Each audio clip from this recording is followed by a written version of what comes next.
100 제로 정보 제로 그야말로 취업 준비 제로인 취준생을 위한 취업 정보쇼 취업을 부탁해. 안녕하세요. 안녕하세요. 네, 오늘도 취업의 문을 향해 힘차게 달려볼까요?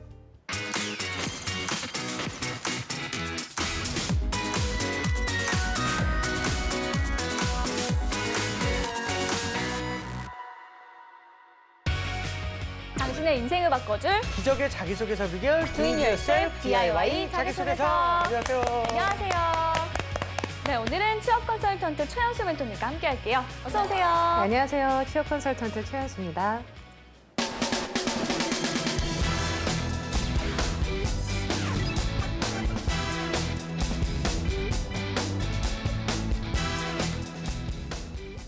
네, 오늘 자기소개서의 주인공은 어떤 분일까요? 오늘의 주인공 너를 보여줘.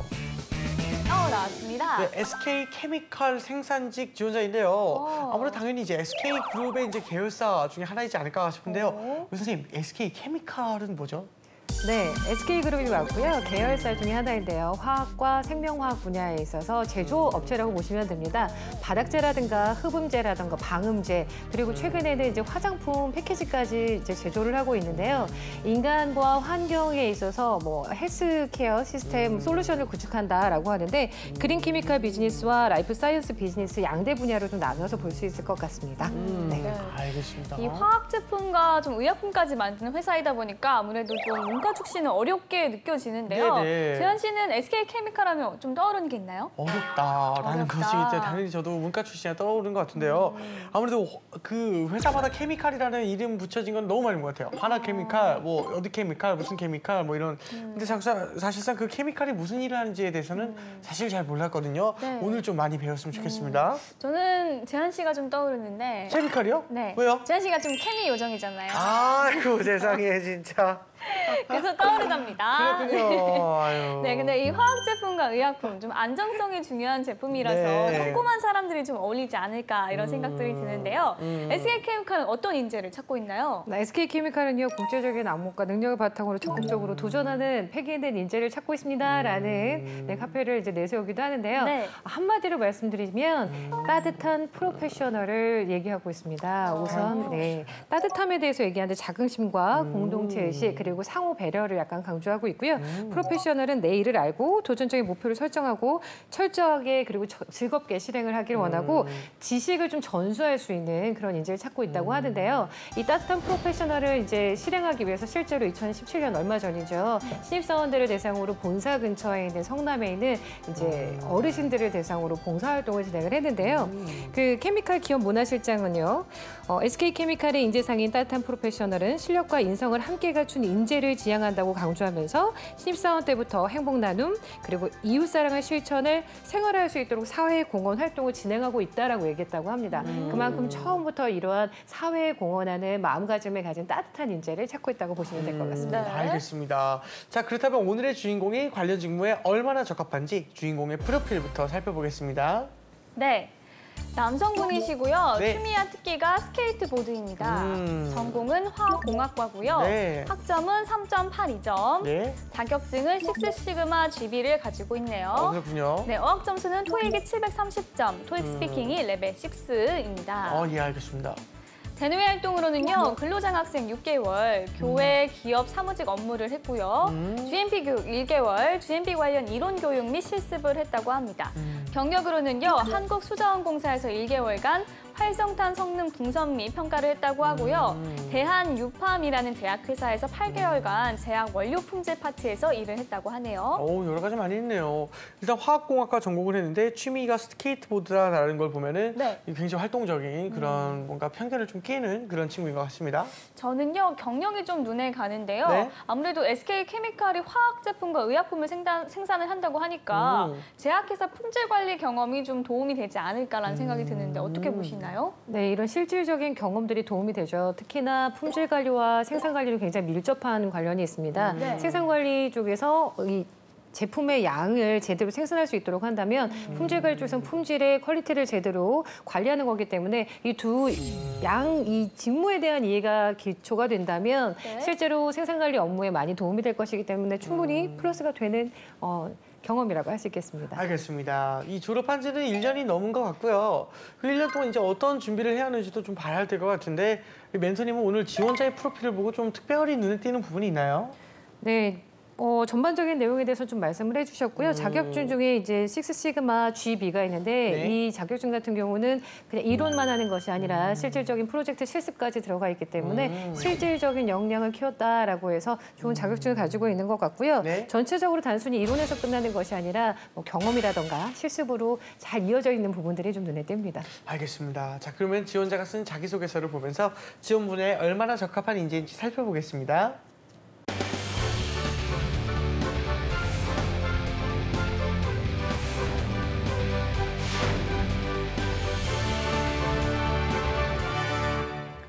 SK케미컬 생산직 지원자의 자기소개서 살펴볼 텐데요. 네. 전체 항목이 총 5개, 모두 1000자 정도로 쓰게 되어 있습니다. 많죠? 많아요. 네, 시간 관계상 다 읽어보긴 좀 어려울 것 같고요. 일반적인 내용은 질문만 살펴보도록 하겠습니다. 알겠습니다. 일단 첫 번째 항목 볼게요. 네. 자신에게 주어졌던 일 중 가장 어려웠던 경험은 무엇이었습니까? 그 일을 하게 된 이유와 그때 느꼈던 감정, 진행하면서 가장 어려웠던 점과 그것을 극복하기 위해 행동과 생각, 결과에 대해 최대한 구체적으로 작성해 주십시오. 천자 10달락이네. 네, 질문도 기네요. 예. 일단 다른 기업에서도 많이 나오는 내용이라 질문과 주인공의 소제목만 좀 살펴보겠습니다. 네. 네. 막막했던 SOP 작성에서 성취감을 느낄 수 있었던 이유. 일단은 뭐 주인공의 소제목을 어떻게 평가하시는지 그리고 이런 질문에 답할 때는 어떤 부분을 좀 유의해야 하는지 설명 좀 부탁드릴게요. 네, 아마도 표준 작업 절차서를 작성하면서 본인이 막막했었던 경험에 대해서 이야기하려고 하는 것 같은데요. 이 경험을 통해서 본인이 이 내용에서 무엇을 보여주고자 하는지 좀 약간 봐야 돼서 약간 설명적인 경향이 좀 있긴 합니다. 네. 이런 질문이 왔을 때는 중요한 거는 문제가 닥쳤을 때 어떻게 해결해 나가는지 그 과정이 필요한데 특히 여기 구체적으로 좀 약간 이야기해달라고 하는 거 봐서는요.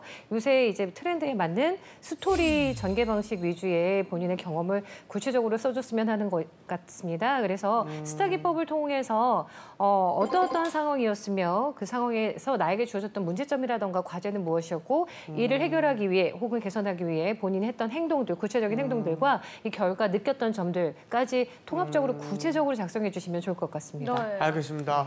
SK케미칼의 자기소개서 또 다음 항목 살펴보겠습니다. 이제까지 가장 강하게 소속감을 느꼈던 조직은 무엇이며 그 조직의 발전을 위해 헌신적으로 노력했던 것 중에 가장 기억에 남는 경험은 무엇이었습니까? 개인적으로 더 많은 노력을 기울였던 일과 그때 했던 행동과 생각, 결과에 대해 최대한 구체적으로 작성해 주십시오. 천자 10달락이네. 네, 상당히 구체적인 내용을 요구하는 질문인데요. 네. 우선 소제목부터 한번 볼게요. 네.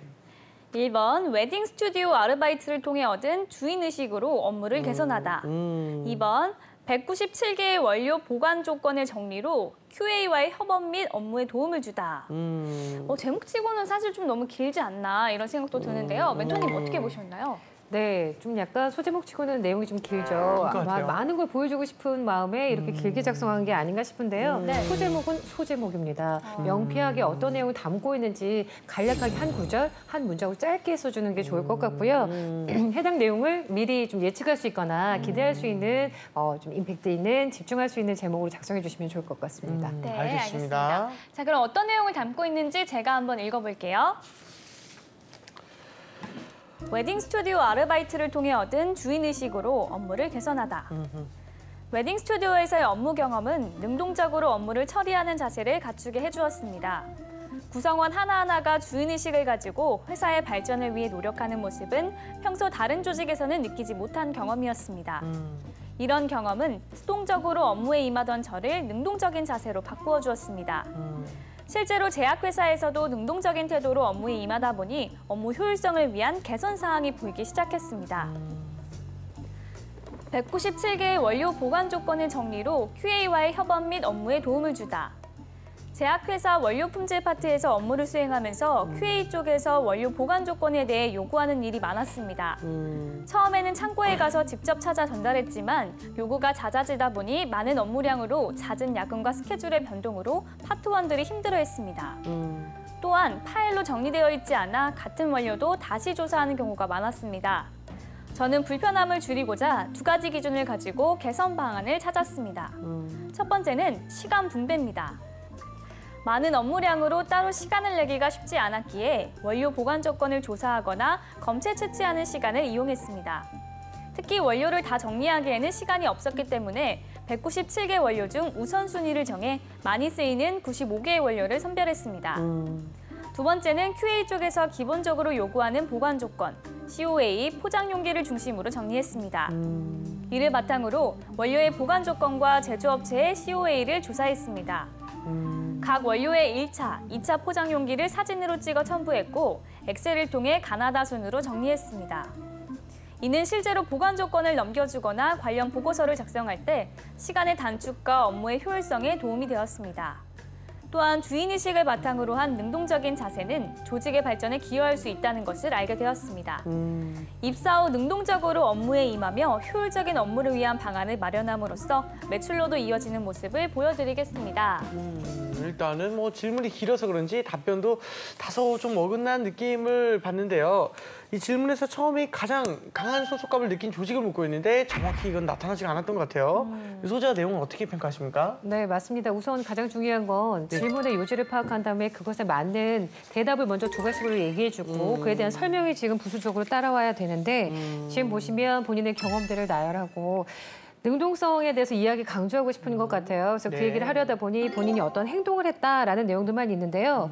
지금 특히나 현재 지원자 같은 경우는 웨딩 스튜디오의 내용과 제약회사의 내용은 또 분산이 되어 있죠. 분명히 가장 소속감을 느꼈던 조직은 무엇이었는지 얘기를 했잖아요. 그럼 하나만 이야기해주고 또 뭘 보냐면 조직감을 그렇게 느꼈을 때 더 노력했던 점이 무엇이냐고 묻고 있는 건 나중에 우리 회사에 와서 들어왔을 때 정말 조직감을 느낀다면 이 사람이 어떻게 역량을 발휘할 것인가를 보여줄 수 있는 좋은 기회이기도 하거든요. 근데 그런 부분이 빠져 있고 정확하게 요지에서 벗어난 내용을 하고 있어서 좀 아쉽고요.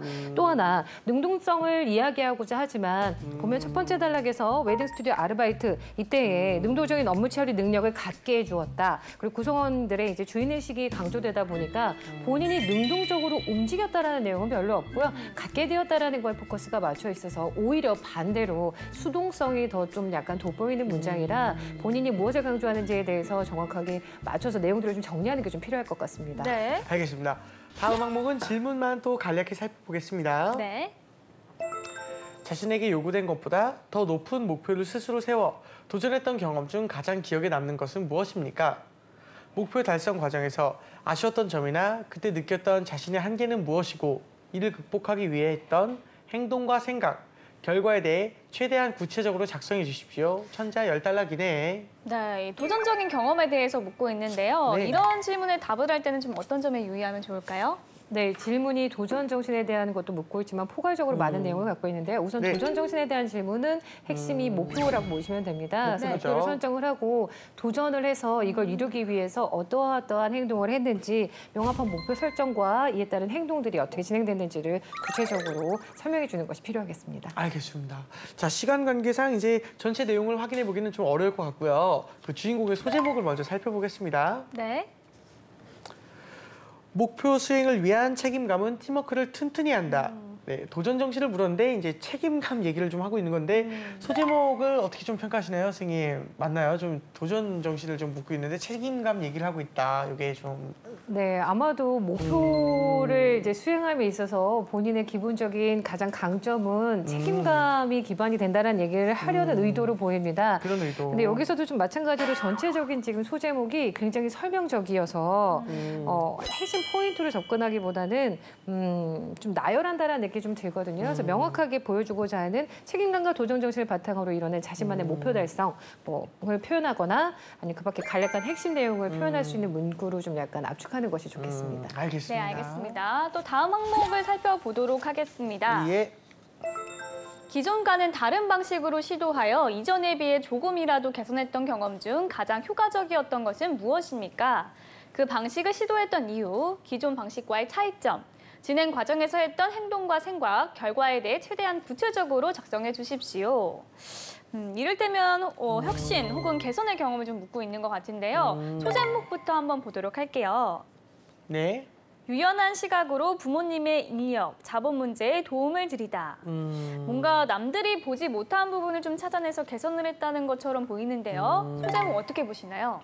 네, 우선 유연한 시각으로 접근을 했다, 창의적인 네. 도전이었다라는 얘기를 하고 싶은데요. 약간 소제목이 역시나 좀 설명적인 부분이 좀 있어서 조금만 압축해서 예를 들면 꼭 부모님의 뭐 인적 시간 이렇게 다 설명하지 않고 간략하게 표현하면 좋겠다는 생각이 좀 듭니다. 네, 더 간략하게. 알겠습니다. 네. 알겠습니다. 그럼 실제 내용이 어떤지 제가 한번 읽어보겠습니다. 유연한 시각으로 부모님의 인력, 자본 문제에 도움을 드리다. 생산 직무는 문제점을 파악하고 그 문제를 해결하는 능력이 요구되는 직무입니다. 저는 문제를 다양한 관점에서 바라보는 유연한 시각으로 부모님의 사업을 도와드린 경험이 있습니다. 부모님께서 처음 미술학원을 시작하시면서 운영 초기 비용과 인력 부족으로 많은 어려움을 겪으셨습니다. 때문에 저는 이러한 문제를 해결하기 위한 방안을 찾았습니다. 우선 인력 문제는 기존의 학원의 프린트 형식이 아닌 전자책 형식의 수업으로 해결했습니다. 부모님께서 만드신 수업 자료를 디지털화시켜 컴퓨터에 저장시켰습니다. 이를 각 모니터에 띄움으로써 자료만 보고도 수업 진행이 가능하게 했습니다. 이로 인해 인력 문제는 해결할 수 있었지만 학생마다 개별 컴퓨터가 필요했기에 자본 문제가 발생했습니다. 자본 문제를 해결하기 위한 해결책을 찾던 중 뉴스에서 연결된 여러 모니터를 보고 있는 사람들을 보게 되었습니다. 이런 모니터를 사용해보자는 생각을 가지게 되었고 정보를 찾으며 멀티 그래픽 카드를 이용해 모니터를 연결할 수 있다는 것을 알게 되었습니다. 이와 같은 방안을 이용해 컴퓨터 한 대에 8대의 모니터를 연결했습니다. 이는 확장 모니터 개념으로 연결한 모니터를 8개의 구간으로 나누어 모니터마다 다른 자료를 띄우는 것이 가능했습니다. 또한 컴퓨터의 네트워크 연결로 모니터마다 정보를 공유하게 함으로써 개별 진도가 가능하게 했습니다.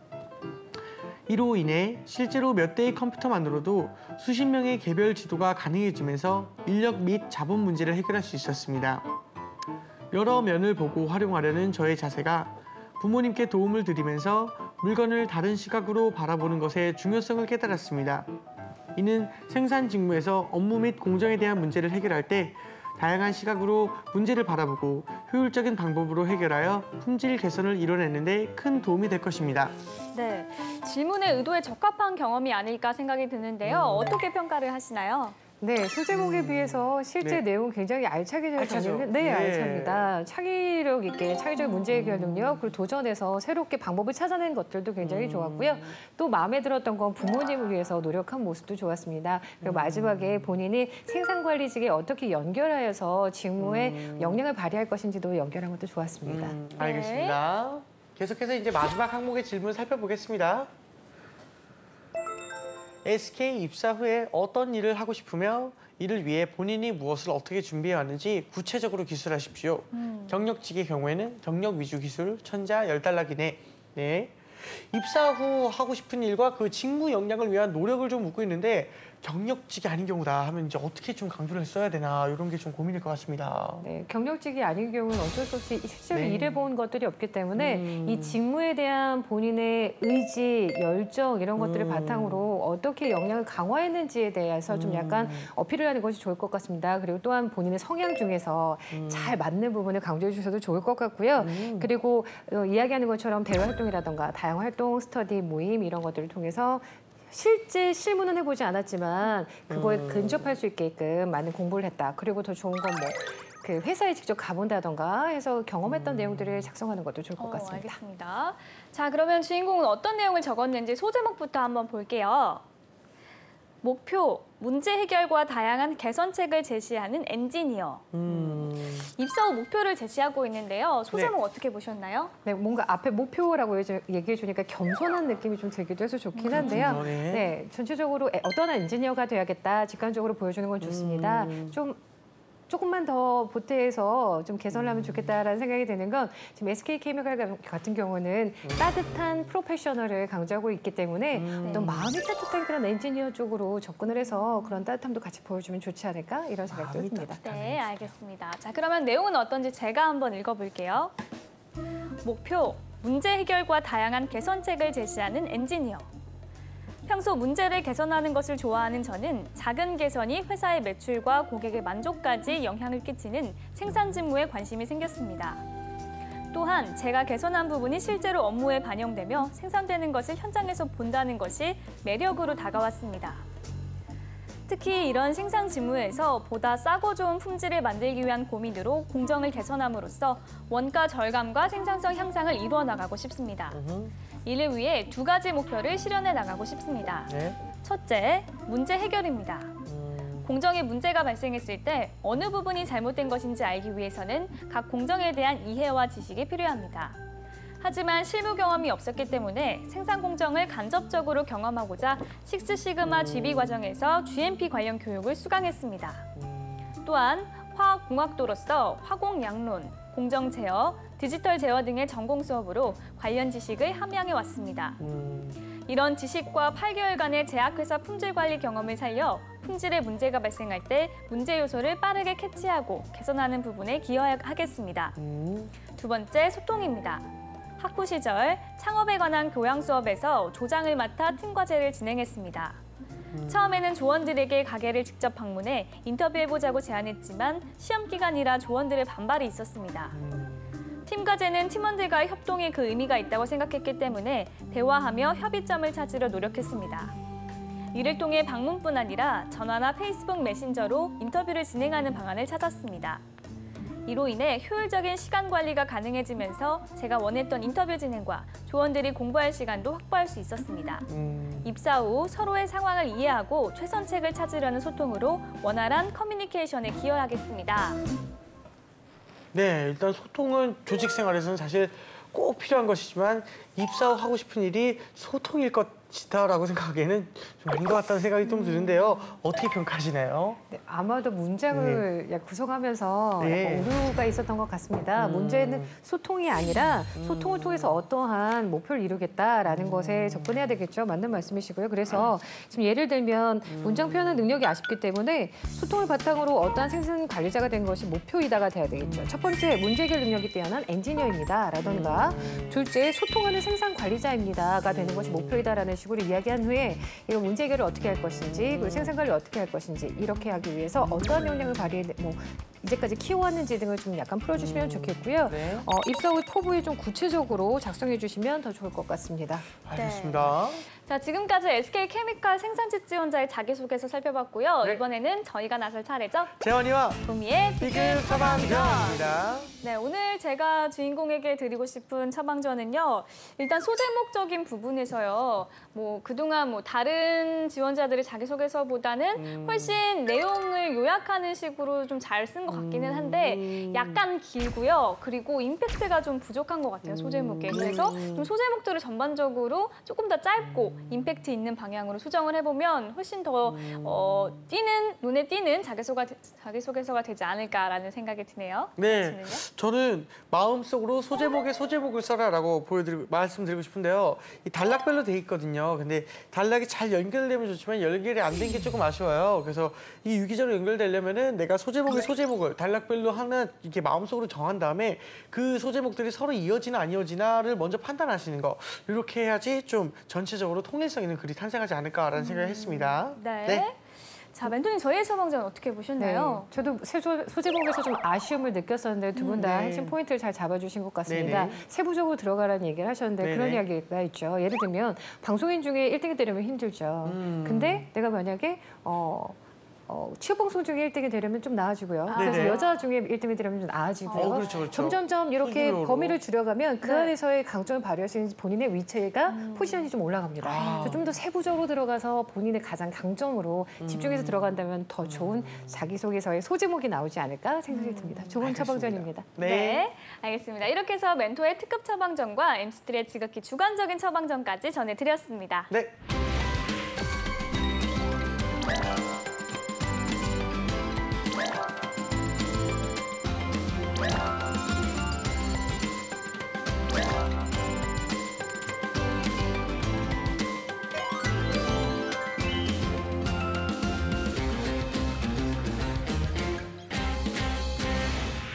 네, 이번에는 주인공의 자기소개서를 바탕으로 모의 면접을 진행해 보도록 하겠습니다. 멘토님 첫 번째 질문 해주세요. 네, 첫 번째 질문입니다. 네. 제가 어떤 질문을 할 것 같으신가요? 네. 예상치 못한 질문이에요. 진짜 예상치 못했네요. 처음 받아보는 질문이지만 네. 제 생각에는 여기 왜 지원했냐 뭐 이런 일보다 혹시 오늘 아침 뭐 먹고 왔냐 아니면은 그냥 일상적인 대화로 좀 약간 좀 아이스 브레이킹을 해주시려 할 것 같습니다. 네, 그럼 원하시는 대로 그 질문 드리겠습니다. 아, 네네. 네, 오늘 아침에 식사는 하셨는지, 뭐 오늘 네. 날씨는 어땠는지, 기분 어떤지 한번 설명해 주시기 바랍니다. 오늘 낮에는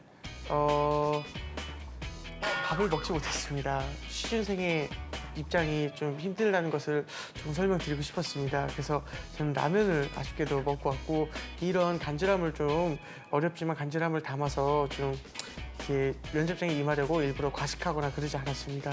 꼭 되길 바라는 마음에. 그리고 오늘은 날씨가 참 좋았습니다.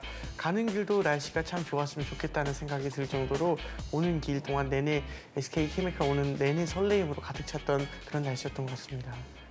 네. 네. 마음이 좀 약간 이렇게 좀 네. 짠하기도 하고요. 그렇군요. 설렘설렘하기도 하고 그런 예. 답변을 좀 해주셨습니다. 네네. 네, 실제로 SK케미칼에서 이렇게 질문을 하기도 하고요. 그래요? 압박 면접보다는 부드러운 면접을 진행을 하려고 많이 애쓴다고 합니다. 그래서 실제로 그 면접에 대한 질문 좀 드려봤고요. 잘 대답을 하신 것 같아요. 네. 아이스 브레이킹이라고 얘기하셨는데 서로 네네. 좀 소통하고 마음에 있는 이야기들을 할 수 있는 좋은 답변이라고 생각이 됩니다. 알겠습니다. 네. 다행이네요. 네, 그러면 바로 두 번째로 한번 넘어가 볼까요? 네. 자, SK케미칼에서 말하는 인재상에서는요, 따뜻한 프로페셔널을 강조하고 있습니다. 여기서 말하는 따뜻한 프로페셔널이란 어떤 것이라고 생각하는지 본인의 생각을 좀 이야기해 주시기 바랍니다. 결국은 또 사람이 만들어내는 일이지 않습니까? 그래서 따뜻함이라는 것은 아무래도 상호 존중을 바탕으로 해서 소통을 해서 좀 성과를 만들어내는 것이 아닐까라는 생각이 들고 프로페셔널이라 함은 좀 자기 일에 대해서 명확하게 알고 있고 그리고 내가 주인이다라는 마인드로 좀 능동적으로 자기 일을 해내는 것이 아닐까 싶어서 따뜻한 프로페셔널이란 그런 것 같고요. 저는 제 이름 자체가 봄입니다. 이름부터가 굉장히 따뜻하고 그리고 제가 SK케미칼 안에서 주어진 직무를 또 프로페셔널하게 할 준비가 되어 있는 인재이기 때문에 저를 뽑아주신다면 제가 따뜻한 프로페셔널 그 자체가 되도록 하겠습니다. 네, 좋습니다. 그렇죠. 무슨 말하는데 이미 굉장히 똑 부러지는 느낌이 들고요. 부러집니다. 네, 예. 이름을 좀 활용하여 따뜻함을 전달한 것도 아주 좋았습니다. 좋았고요. 근데 이 따뜻한 프로페셔널이라던가 이렇게 네. 회사마다 인재상이 있잖아요. 간혹 지원 동기 및 입사 후 포부 이야기할 때 인재상에 맞추어서 해야 돼요. 인재상에 맞추어서 해야 돼요. 라고 하다 보니까 너무 인재상에만 맞추는 경우가 있는데요. 그건 인재상을 바탕으로 본인의 강점을 이야기하는 것이거든요. 그러니까 인재상에 맞추는 게 아니라 인재상이 이러한데 나와 맞는 부분이 어딘지 찾아서 자신의 강점을 보여주시는 것이 더 좋을 것 같습니다. 되게 잘하셨습니다. 알겠습니다. 예. 자, 마지막으로 생산 관련 직무 지원자들에게 조언 한마디 해주신다면요? 네, 생산관리직은요, 단순히 생산만 하는 것이 아니라 전체적인 공정에 맞춰서 기업이 생산량을 잘 맞추고 일정에 맞게끔 제대로 잘 운영이 될 수 있도록 하는 중요한 역할을 맡고 있거든요.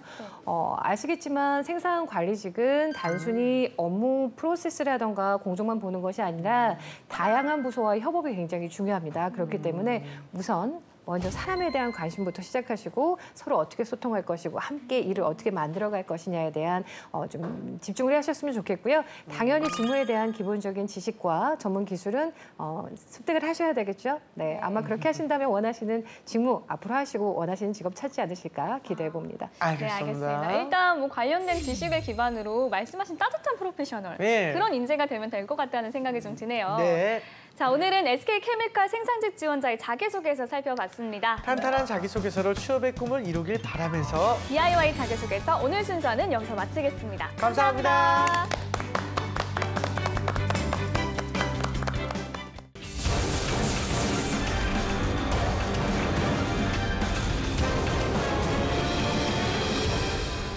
본격 취준생 토론 배틀쇼. 취준생들이 알고 싶어하는 진짜 이야기를 들려드립니다. 취업에 관한 고정관념과 편견 완전히 깨드리겠습니다. 준, 땀! 와! 네, 오늘도 저희와 함께 해주실 강민영 대표님, 정철상 교수님 모셨습니다. 어서 오세요. 안녕하세요. 안녕하십니까. 네, 그리고 서울대학교 토론 동아리 다담의 학생분들 모셨습니다. 네네. 대표 지성인 최하은 학생, 그리고 남다른 지성으로 하은 학생을 위협하는 한재현 학생 새롭게 나왔습니다. 어서 오세요. 안녕하세요. 자기소개 한번 해주세요. 해주세요. 자기 선물 해보세요. 네, 안녕하십니까. 서울대학교 다담 동아리에서 나온 한재현이라고 합니다. 아, 네, 네, 안녕하세요. 멋진 활약 기대하겠습니다. 기대할게요. 재현 씨는 전공이 뭐였죠? 저는 많은 분들이 믿지 못하시지만은 전 법학을 전공했습니다. 진짜요? 네네, 이렇게 믿지 못한다니까요. 거짓말 탐지 이거. 이렇게 제가 법무치 음악 전공이 아니고. 저는 진짜 법학과예요, 정말로. 근데 많은 분들이 못 믿으시거든요. 법 없이 사는 사람인데 법을 배워서 오래 못 살지 않을까 싶은데. 아니 근데 재현 씨는 음악을 네. 하시잖아요. 그쵸. 다시 전공을 선택할 수 있다면 뭘 하고 싶어요? 그러면은 저는 솔직히 말하면은 인문학. 인문학을 전공해서 좀 역사나 아니면 뭔가 우리나라의 그런 교양 같은 걸 좀 많이 배우고 싶은 생각이 있어요. 아니면 중국어. 예. 중국 시장을 네, 보세요. 중국 시장을 좀 이게 진출하고 싶은 생각, 그런 거 좀 있습니다. 네. 네. 미술사를 전공으로 하고 있는 이제 하은 학생 같은 경우도 다른 전공 하고 싶은 게 좀 있나요? 지금 부전공으로 언론정보학을 하고 네네. 있거든요. 만약 다시 한다면 주전공으로도 하고 싶은 생각이 있습니다. 미술사가 뭐예요? 미술의 역사... 미대인 거예요? 인문대학입니다. 역시 남다릅니다. 네. 오늘은 재현 학생은 혹시 전공이 네, 저는 경영학과를 전공하고 있는데요. 저는 복수 전공이나 부전공은 하고 있지 네네. 않아서 기회가 된다면 네. 컴퓨터공학처럼 완전히 새로운 분야에 도전해보고 싶습니다. 요즘엔 사실 하나만으로 승부 보기가 어려워서 그쵸. 많은 학생들이 하은 학생처럼 부전공이나 복수 전공을 하고 있다고 하는데요. 네. 얼마나 많은 학생들이 하고 있나요? 자코리아 조사에 따르면 네. 현재 복수 전공을 하고 있는 학생 비율이 55.1%라고 합니다. 55.1. 이게 복수 전공을 하는 이유는 취업에 도움이 될 것 같아서라는 이유가 가장 컸습니다. 역시 1위는 취업입니다. 근데 저는 궁금한 게 복수 전공이랑 부전공이라 하지 않습니까, 흔히? 네. 그 부전공이랑 뭐가 다른 겁니까? 복수 전공 같은 경우에 한마디로 그냥 쉽게 이해하면 전공이 두 개라고 생각하시면 될 것 같아요. 네. 졸업을 했을 경우에 학사학위 증서가 두 개가 따로따로 각각 나온다고 보시면 될 것 그렇군요. 같고요. 굉장히 유리한 게 이제 우리가 기업에 지원을 할 때 네. 지원 자격에 경영학만 지원 가능하다 이럴 때가 있거든요. 그리고 어떨 때는 뭐 컴퓨터 공학만 지원이 가능하다. 네네. 그럴 때 제가 학위가 두 개면은 유리한 걸로 쓸 수 있다라 이거죠. 그렇군요. 그러한 복수 측면에서는 전공이다. 좋아 보이긴 합니다, 일단. 그렇죠. 그리고 이제 부전공 같은 경우에는 네네네. 일단은 뭐 이제 주전공처럼 메인 전공은 아니지만 이 학위 증서에 플러스돼서 이제 부가적으로 공부한 내용에 대해서 이제 좀 표현이 된 거기 때문에 실질적으로 취업을 지원함에 있어서 크게 의미가 많이 있지는 않다고 보여진다고 생각하시면 될 것 같아요. 네. 그렇군요. 이 취업난이 길어지면서 대학가에서는 전공도 하나의 스펙이라고 생각하는 학생들이 늘어나고 있는데요. 네. 그래서 복수 전공에 대한 수요도 늘어나고 있겠죠. 네. 더 자세한 이야기는 핫 키워드를 통해서 알아보도록 하겠습니다. 핫 키워드 첫 번째 키워드 공개해 주세요.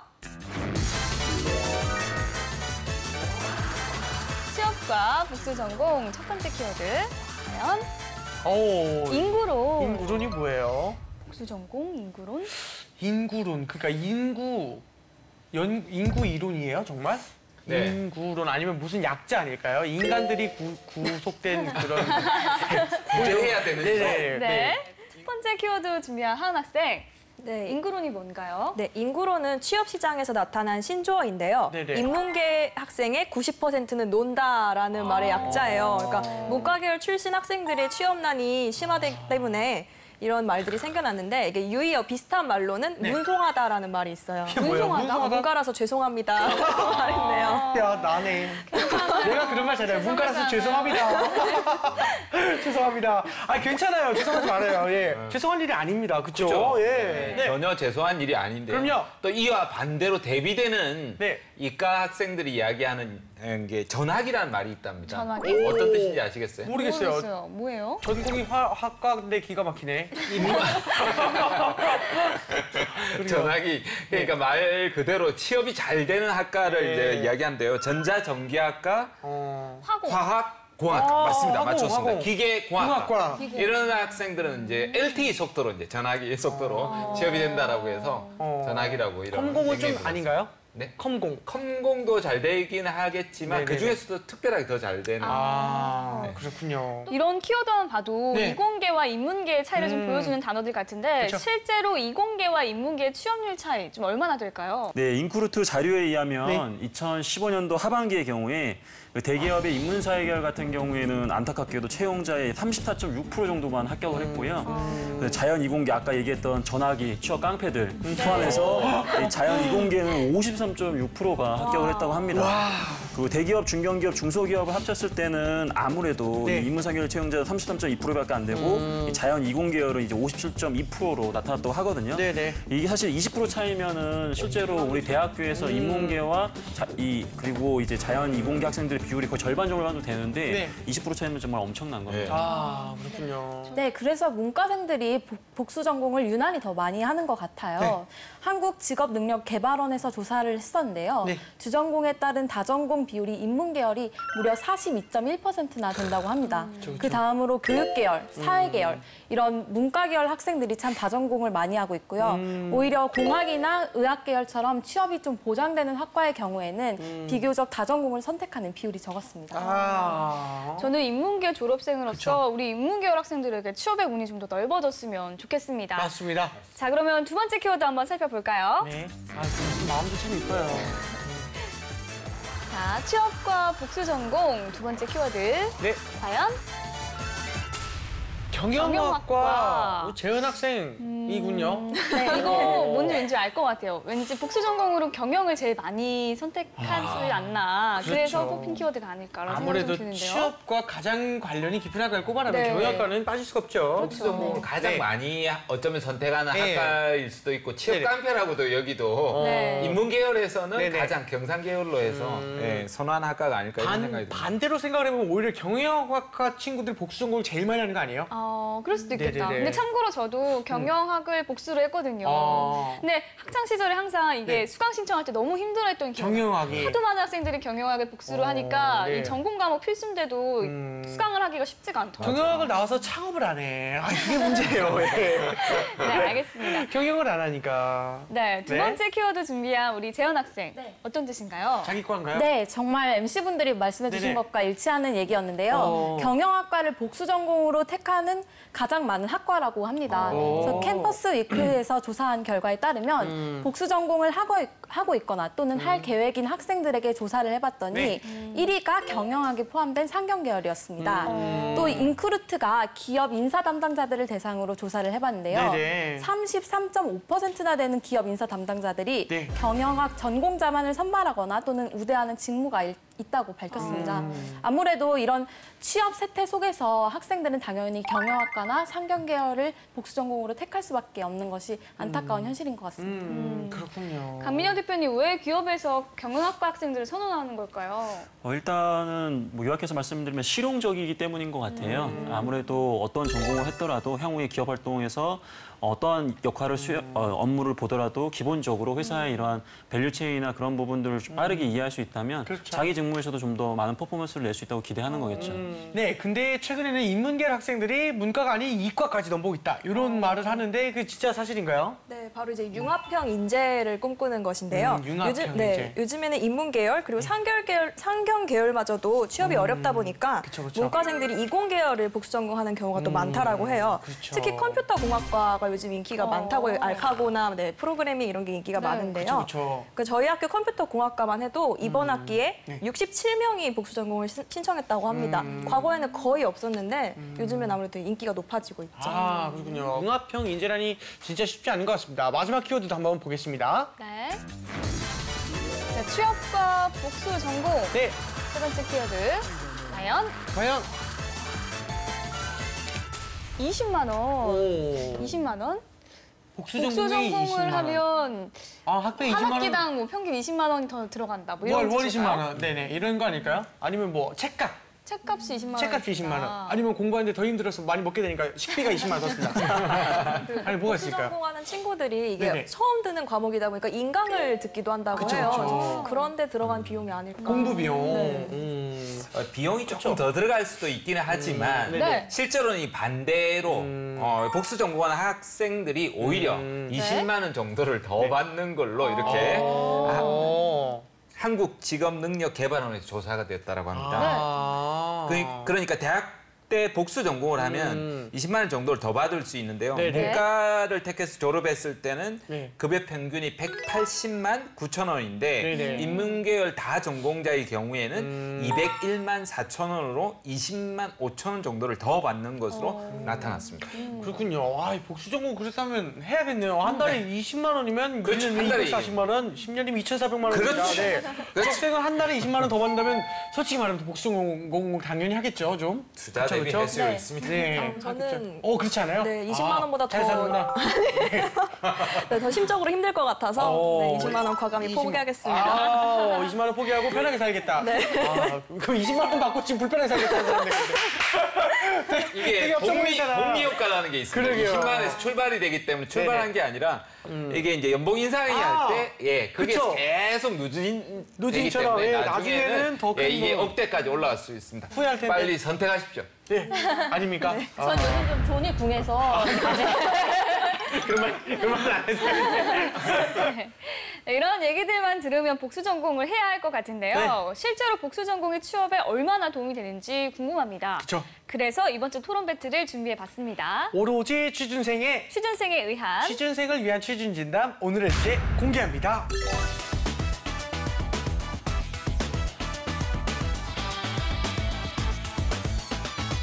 네, 오늘의 취준 진담 주제는요. 복수 전공 취업에 도움이 된다 대 안 된다입니다. 맞습니다. 먼저 일단 취준 진담 제작진 앞으로 이제 사연 도착했는데 어떤 사연인지 한번 들어볼게요. 네. 어린 시절부터 책 읽기와 글쓰기를 좋아하던 저는 국어 국문학과에 입학했습니다. 수업 하나하나 정말 재밌고 즐거웠죠. 재환아, 내일까지야, 알지? 뭐가? 복수 전공 신청. 내가 컴공과 복수 전공 하자고 했잖아. 아, 그거 진짜 하려고? 컴퓨터 저는 교육학에서 무슨 컴공과 가서 어떡하려고? 아, 배우면 돼. 어. 학교도 다니고 인강도 들으면서. 아니, 컴공과 나와서 어디 취업을 하게. 취업하고 없을까 봐 고민이냐. 이 배워두면 서로 쓸 곳이 넓어지잖아. 야, 너 그러다가 애매하다고 아무 데서도 안 받아줘. 아, 얘가 참 요즘 유행하는 융합형 인재 몰라? 야, 융합형 인재? 너 자바 알아? 너 시언어는 알아? 모르잖아. 벌써 사? 시언어? 너 욕한 거야? 아니야, 그게 아니라 태어날 때부터 이과의 끈을 놓은 네가 컴공과 가서 잘도 잘하겠다, 정말. 야, 그래. 야타도 국문과 졸업장을 있는 것보단 나아. 야, 국문과 가서 그냥 깊게 그 공부해서 그냥 국립국어원 국어수생 이런 거 하면 돼. 걱정하지 마. 몇 명 뽑는다고 그 그래. 안에 네가 들어간다는 보장 있어? 얘 너 후회할걸? 생각 있으면 내일 다시 연락해. 한우물만 파는 게 정말 도움이 될지 저 취업 불안한가요? 네. 한 우물만 파는 게 도움이 될지 아니면 여러 곳의 우물을 파는 것이 좋을지 네. 고민이신 분들 오늘 토론 저희와 끝까지 함께해 주시길 바랍니다. 네. 자, 그럼 먼저 복수 전공 취업에 도움이 된다 팀 1분 발언 시작해 주시죠. 네, 복수 전공 취업에 도움이 된다. 팀 1분 발언 시작하도록 하겠습니다. 지속되는 경기 불황, 그리고 나날이 바뀌어가는 사회 요구 속에서 청년 실업은 점점 더 심각한 사회 문제로 대두되고 있는데요. 이렇게 치열한 생존의 경쟁 속에서 이제 남들과 같은 모습으로는 더 이상 살아남기 힘든 것이 저희의 현실입니다.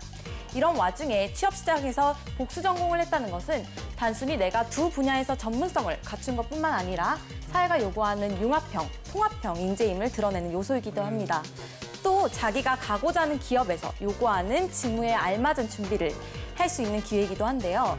그렇기 때문에 비록 힘은 2배로 들지만 우리 복수 전공을 해야 하지 않을까요?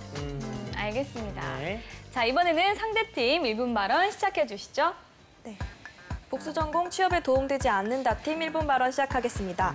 많은 학생들이 취업을 위해 복수 전공을 선택하고 있습니다. 네. 하지만 취업 시장에서 복수 전공이 가산점 또는 혜택을 받는다는 확실한 근거는 없습니다. 또 취업에서 가장 중요한 것은 전공이 아니라 바로 직무입니다. 복수 전공이 곧 바로 직무 경험으로 이어지지 않기 때문에 이러한 복수 전공이 반드시 필요하지 않고요. 또 요즘엔 동아리나 인턴 등을 통해서 충분히 직무를 경험할 수 있기 때문에 복수 전공을 반드시 할 필요는 없습니다. 또 복수 전공을 이수하는 과정에서 전혀 다른 영역의 공부를 하는 것이기 때문에 시간과 비용이 굉장히 많이 발생합니다. 이렇기 때문에 전략이 없는 복수 전공은 시간 낭비라고 생각합니다. 네, 1분 발언을 들어보니까 오늘 토론도 굉장히 불꽃이 튈 것으로 보이는데요. 맞습니다. 끝까지 복수 전공을 해야 할지 고민이신 분들 저희와 함께해 주시길 바랍니다.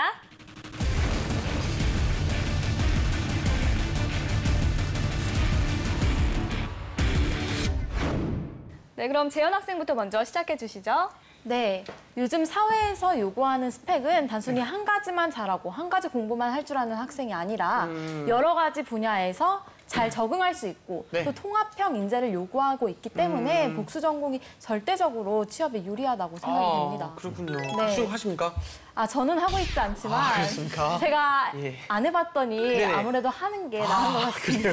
그렇다면 해야죠. 네. 경험에서 나오는 이야기군요. 그쵸. 네, 저는 사실 복수 전공을 했다고 해서 그 사람이 융합형 인재라고 말할 수 있을지 좀 의문이 듭니다. 스티브 잡스 같은 경우 그쵸. 우리가 융합형 인재라고 하는 게 네네. 그 사람이 그런 이공계 회사를 차렸기 때문이잖아요. 그런데 뭔가 단순히 수업을 들었다고 해서 이 사람이 융합형 인재다, 다양을 할 줄 안다라고 판단할 수 있을까? 네, 그렇죠. 의문이 듭니다. 실제로 복수 전공하는 학생들이 조건이나 여러 가지 효과 나은 부분이 많고 이걸 우리가 보면 첫인상 효과 이런 부분도 있고 네. 한쪽 부분에 이제 좋기 때문에 거기에 가산점은 없는데 실제로 부수적인 다른 여건이 다 괜찮게 되면 복수 전공자 학생들에게 높은 점수를 줄 수밖에 없는 게 인사 담당자거든요. 일단 이 얘기를 들으면서 교수님의 그 끝 말 처리가 이전과는 다르게 확신에 차 있지 않다. 그리고 예리하시네요. 짧은 시간에 그걸 좀 느꼈고요. 그거거든요. 일단은 저희가 이제 기업이 그런 얘기를 많이 해요. 대학이 뭐 기업의 그 인재를 배출하기 위한 어떤 양성소도 아니고 대학이 나름의 그 의미가 있거든요. 네네네. 하지만 그럼에도 불구하고 항상 우리 인사 담당은 푸념을 하는 게 네. 대학 교육이 상당히 뒤떨어진다라는 이야기를 굉장히 많이 합니다.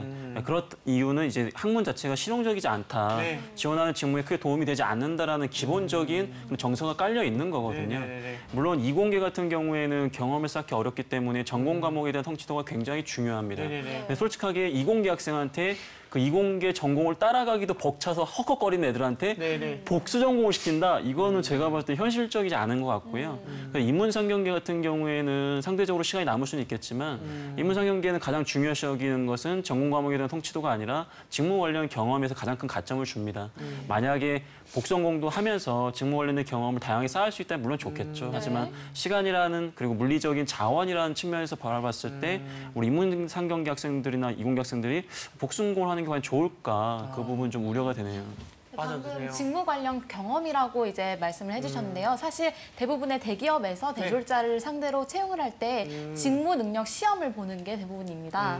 작년에 삼성에서 대졸자를 총 4,500명을 상반기에 선발했는데 무려 10만 명이나 시험을 봤다고 해요. 근데 이런 직렬을 보면 대부분 마케팅, 뭐 재무, 예. 그리고 전략 거의 사실 상경 계열 위주로 선발을 하는 경우가 많기 때문에 현실적으로 그 시험을 통과를 하기 위해서라도 관련된 전공 공부가 익숙한 학생들이 유리할 수밖에 없는 게 현실이라고 생각합니다. 추세 자체가 이제 학문, 이 전공에 대한 제한이 사실은 되게 완화되고 있는 추세거든요. 예를 들어서 인문상경계 전공자인 경우에는 우리가 보통 기업의 경영 지원이나 이제 영업 마케팅 직무를 지원하는데 실질적으로 전공 제한을 두는 경우는 경영 전략과 경영 관리, 재무 분야밖에 없어요. 네. 이 부분은 아무래도 이제 경제학이나 경영학을 어느 정도 이수하고 관련 자격증이 없으면 업무 자체를 보기가 어렵기 때문에 좀 이쪽 부분을 특화돼서 제한을 좀 두지만 나머지 분야 같은 경우에 사실 전공에 대한 의미는 많이 없고요. 다만 아까 이야기하신 것처럼 예를 들어서 컴공을 전공을 했다. 인문계 학생이. 그럼 이제 SI 기업이라든지 굉장히 좀 채용 규모가 큰 그런 산업에 지원할 수 있기 때문에 또 다른 기회가 될 수는 있습니다. 하지만 지금 지원 자격은 되지만 그 수백 대 1의 경쟁률을 뚫기에 과연 그 학생들이 이 주전공으로 그것만 판 학생들을 과연 이길 수 있을까? 그것도 좀 살펴봐야 될 것 같습니다. 네, 아무래도 주전공자 친구들은 1학년 때부터 해당 공부를 했던 학생들이기 그쵸. 때문에 복수전공자로서는 같이 경쟁하기가 굉장히 힘이 들 거예요. 맞아요. 특히나 또 취업에서 중요한 요소가 학점인데 학점이 결국 상대평가인 경우가 많잖아요. 내가 아무리 열심히 해도 주전공 학생을 따라잡지 못한다면 낮은 학점을 받을 것이고 그러다 보면 학점 관리도 좀 어려움을 겪을 거라고 생각이 듭니다. 궁금한 게 있는데 실제로 복수 전공을 선택하게 되면은 시간과 비용이 얼마나 대략적으로 들어가요? 하루에 그러니까 예를 들면 내 전공만큼의 양을 또 하루에 투자를 해요? 경영학과 하나만 단일 전공을 하게 네네. 되면 60학점을 이수를 해야 돼요. 근데 복수 전공을 하면 각각 39학점씩 이수를 해야 되고. 내 것도 좀 덜 들으면 네네. 그렇군요. 네, 그럴 수 있는 거죠. 그리고 하한 학생처럼 네. 만약에 부전공을 신청을 하게 되면 주전공은 39학점, 네. 이거는 21학점만 이수를 하면 됩니다. 그래서 뭐 노력과 시간이 꼭 2배씩 드는 건 그런 아니라고 건 아니라 할 수 이거죠. 있어요. 충분히 4년 안에 끝낼 수 있고요. 네. 대학교 강의를 가면 학생들이 물어봐요. 저 어떡해. 복수 전공 해야 되겠냐고. 네. 그럼 저는 하는 게 좋을 것 같아요라고 얘기를 하긴 반대로. 하는데 전제 조건은 이런 것 같아요. 이미 하고자 하는 분야가 명확히 결정이 됐다. 아하. 그러면 그게 도움이 되는지 안 되는지를 판단하시면 돼요. 근데 정답이네. 만약에 내가 지금 뭘 해야 될지 확실하지 않다.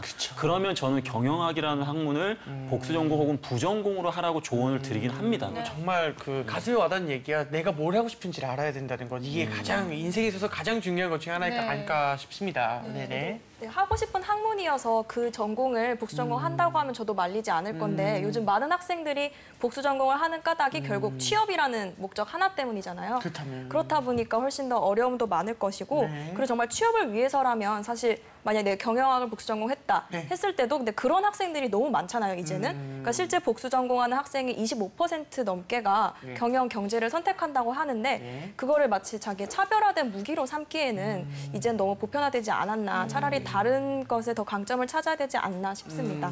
네, 근데 하나 또 짚고 넘어가야 할 점이요. 네. 대부분의 학생들이 전공을 결정하는 시점이 사실 고등학교 때 그냥 대학을 지원할 때 그 전공을 결정을 하게 돼요. 그래서 내가 이걸 정말 원하는 건지 그리고 내가 이걸 4년 동안 이 공부만 할 수 있는지 잘 모르는 상태에서 대학에 들어오게 되거든요.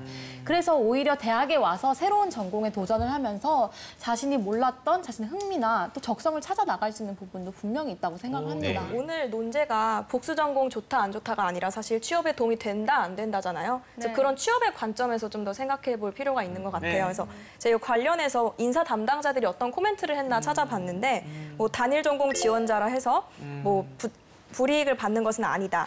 그리고 전공이 하나 이상이라고 해서 달라질 것은 없다. 뭐 이런 식으로 복수 전공에 꼭 필요하다라고 말하는 인사 담당자가 많이 없었거든요. 그렇기 때문에 이 취업만을 놓고 복수 전공을 선택하는 것에 대해서는 저는 네, 좀 부정적으로 바라보고 있습니다. 그렇군요. 우리가 이제 대학교 때 입학할 때 좀 촉박하게 전공을 선택해서 들어갔으니까 네. 정말 자기가 좋아하는 걸 한번 찾아보자고 했었잖아요. 네. 자기와의 대화의 시간, 그다음에 이제 뭔가를 바라보면서 그런 것들을 고민하는 데는 그래도 어느 정도의 물리적인 시간은 필요하다고 봐요. 근데 이제 지나치게 많은 학문적 지식을 습득하는 과정에서 그러한 기회 비용을 좀 상실할 것 같아서 그 부분이 좀 걱정이 되면서도 그 마음을 충분히 이해할 것 같습니다. 네, 그럼 지금부터는 토론으로는 절대 알아낼 수 없는 진실을 들어보는 시간을 갖도록 하겠습니다. 그동안 인사 담당자들이 취준생들에게 절대 알려주지 않았던 비밀을 낱낱이 파헤쳐 보겠습니다.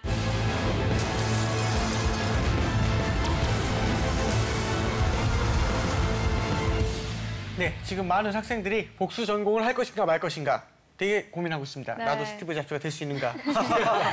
네. 진실만을 답해 주셔야 됩니다. 네, 그럼 우리 재현 학생부터 한번 질문해 볼게요. 네. 인문계열 학생, 인문계열과 이공계를 동시에 전공한 지원자가 있다면 인문계열 학생을 뽑는다. 네, 뽑겠습니다. 뽑겠다. 흔들림이 없어요. 흔들림이 지금 표정에 흔들림이 없어요. 네, 전혀 중요한 게 흔들림이 아닙니다. 없으시네요. 오, 멋있다. 예, 물론 이제 인문계열과 이공계를 동시에 이제 전공하면 학점도 되게 좋다고 하면 네. 되게 성실했다라고 판단할 것 같지만 우리가 성실함만 갖고 그 사람을 채용하지는 않거든요. 그래서 이건 사실은 인문계열이든 다전공이든 중요한 건 아닌 것 같고요. 그래서 저는 그냥 일반적으로 복수 전공을 할 필요 없다는 관점에서 인문계열 학생을 뽑는다라고 말씀드렸습니다. 알겠습니다. 그렇군요. 이번에는 하은 학생 한번 질문해 볼게요. 네, 정철상 교수님께 질문 드리겠습니다. 네. 복수 전공을 한 지원자, 학점이 낮아도 괜찮다. 네, 괜찮습니다. 완전 학점이 낮아도 점이 낮아도 복수 전공만 했으면 막 괜찮다. 놀았어요. 막 난리 났어요, 얘가. 오. 결정적으로 여기에 제가 그 질문에 조금 자신 있는 게 있었어요. 왜요? 복수 전공보다 더 자신 있는 게 어떤 걸 했을까? 학점을 이야기했기 때문에 학점을 제가 중요시 안 여깁니다. 일단 사실 복수 전공이라는 그 자체의 프리미엄도 중요하겠지만 학점에 이제 초점을 맞추다 보니까 근데 저 같은 경우는 아무것도 동일한 상황에서 복수 전공을 했다라면 네. 오히려 분명히 복수 전공한 학생에게 가산점을 더 주겠습니다. 그렇군요. 알겠습니다. 이번엔 재원 학생 한 번 더 질문해 볼게요. 네. 네, 강민혁 대표님께 질문 드리겠습니다. 기업이 선호하는 과는 정해져 있다. 네, 특정 직무는 분명 정해진 과가 있습니다. 정해져 있다. 그렇죠. 오. 너무 좋아하시는데. 이렇게 지금 굉장히 기분 좋다는 거를 진짜 이런 걸 본 적이 없습니다. 강민경 대표님께서. 제가 보니까 되게 작은 부분에서 소소하게 만족감을 느끼게 된 것 같아요. 중요한 이렇게까지. 자세예요. 네. 일단은 인문상경계는 선호하는 과가 그렇게 많이는 없는데요. 네. 이공계 같은 경우에는 뭐 기계공학이나 화학공학이나 특정 직무에 해당 전공을 굉장히 좋아하는 그런 과가 정해져 있는 건 맞습니다. 네네. 아우, 너무 재밌었습니다. 저도 퍼펙트 할 수 있는 기회를 줍니다. 네, 퍼펙트 할 수 있는 기회. 마지막 과연 기회. 마지막 네, 질문. 마지막 기회를 드리겠습니다. 경영학과 더 이상 취업 방패 아니다. 아니다. 다른 학과도 이제 충분히. 충분하죠. 교수님은 학교를 별로 중요시 여기시는 분이 그렇죠. 아니죠. 예, 이건 왠지. 퍼펙트. 나도 퍼펙트.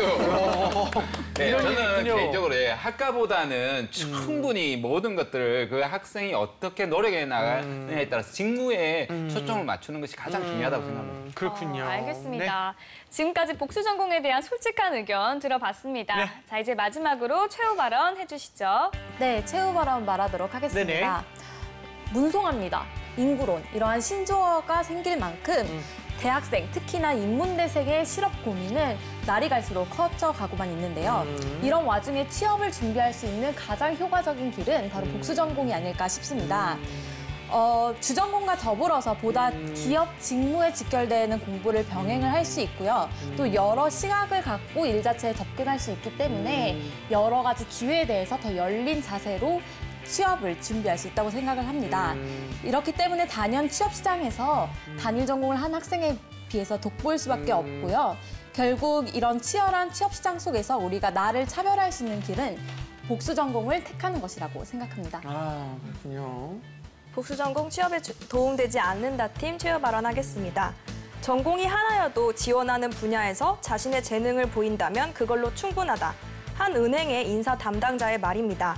많은 학생들이 취업을 위해 복수 전공을 선택하고 있지만 실질적인 가산점 혜택은 부족합니다.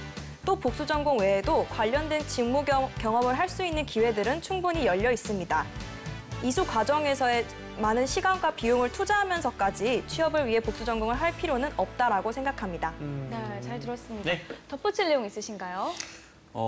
사실은 고등학교 때까지는 우리가 그동안 해왔던 공부를 열심히 하면 좋은 대학이라는 만족감을 얻을 수 있거든요. 맞아요. 그럼 대학교 때도 와서 열심히 공부하면 사실은 좋은 직장에 가는 게 당연한 것처럼 느껴지지만 네네. 결국 이 시기에 우리 이제 학생들이 사회인으로서 가는 어려운 관문을 또 통과하면서 더욱 성숙되는 과정이라고 생각을 해요. 그래서 학과를 정함에 있어서 여러 가지 고민도 있겠지만 그 학과에 너무 한정돼 생각하지 마시고 좀 더 큰 경험과 자기 목표를 위해서 필요한 게 무엇인지를 고민했으면 좋겠습니다. 네. 저도 스펙 쌓기로만 생각해서 복수 전공하는 것은 사실 반대합니다. 네네. 그런 것보다는 정확하게 직무에 대한 초점이 맞춰져서 거기에 관련한 학과를 했을 때 시너지가 있지 않을까 이런 생각이 듭니다. 네, 지금까지 복수 전공에 대해서 이야기 나눠봤습니다. 네, 복수 전공을 결정할 때 친구 따라 강남 간다는 그런 방식으로 선택하지 않으셨으면 꼭 좋겠습니다. 네, 충분한 고민이 뒷받침되어야 여러분의 인생에 있어서 큰 도움이 되는 거겠죠? 네. 지금까지 취준진담 함께했습니다. 오늘 자리해주셔서 감사합니다. 감사합니다. 감사합니다. 감사합니다.